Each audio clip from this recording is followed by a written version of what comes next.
When you're ready to invest in your business and grow it, you need to make sure that you're growing a profitable, secure business and not a headache.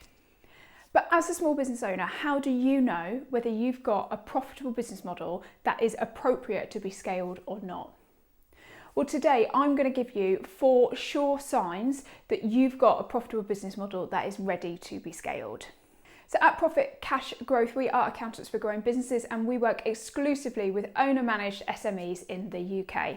So if that's you, don't forget to hit the subscribe button so that you can get videos just like this fed to your inbox every week. So let's start with number 1. And the biggest sign as to whether or not you have a business that can be scaled is whether you have factored in your profit for management or not. Now, when we all start our businesses, we start mostly with just us. We do absolutely everything from sales and marketing to admin and bookkeeping, etc. to get your business off the ground. And then as your business starts to grow and you increase your team size, you assume that for every person that you add, they're going to deliver X amount of profit. And the biggest thing that business owners tend to overlook is that on average, every 4 to 5 members of staff, you will need some form of management or coordination dedicated to managing those staff. So take property maintenance people as an example. You assume when you're doing your business model that you can go out and earn, let's say, 50k of revenue with your van, earning money every single day. And you get another van and another team member that can go and do the same revenue. But once you've got up to around 4 or 5 vans, you're going to need somebody in the office answering the telephones, making sure that everybody's where they're supposed to be, scheduling the team's work and doing all the admin.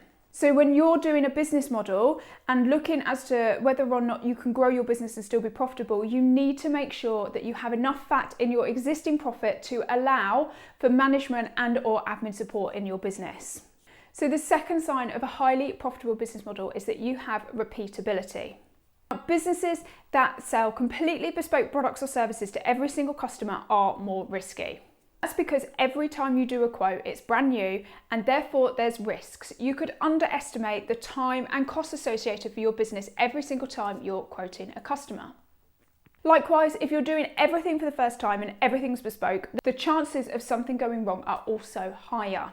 So whilst it might not be appropriate for your business to have a carbon copy that just simply gets sold to every single customer, you don't want to be selling something completely bespoke every single time.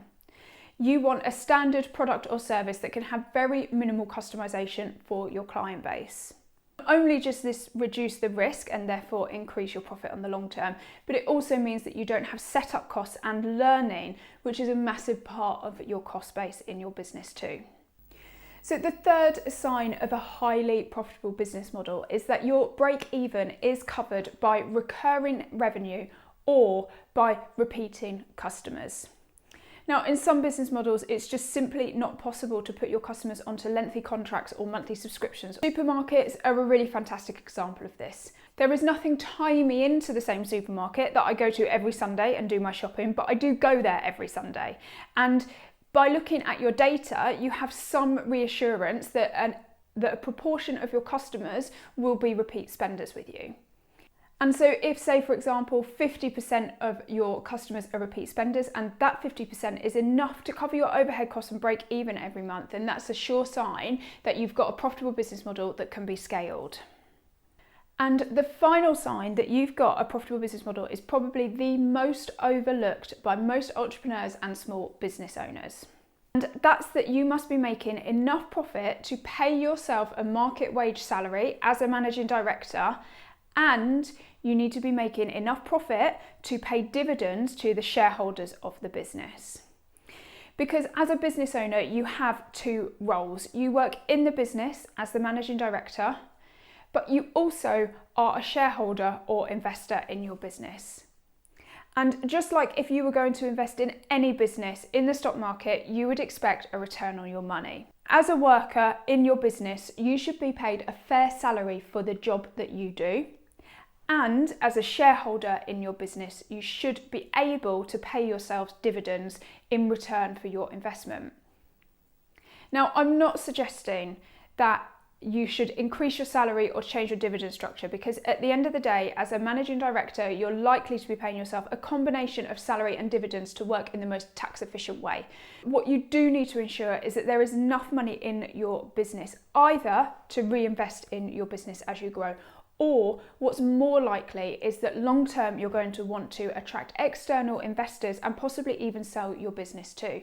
And at the end of the day, that is what external investors or a buyer of a business is going to look for. They're going to want somebody working in their business as a managing director, and then they are going to want to get a return on their investment by way of dividends. So there's my top 4 tips as to whether or not you have a profitable business model that's ready to grow.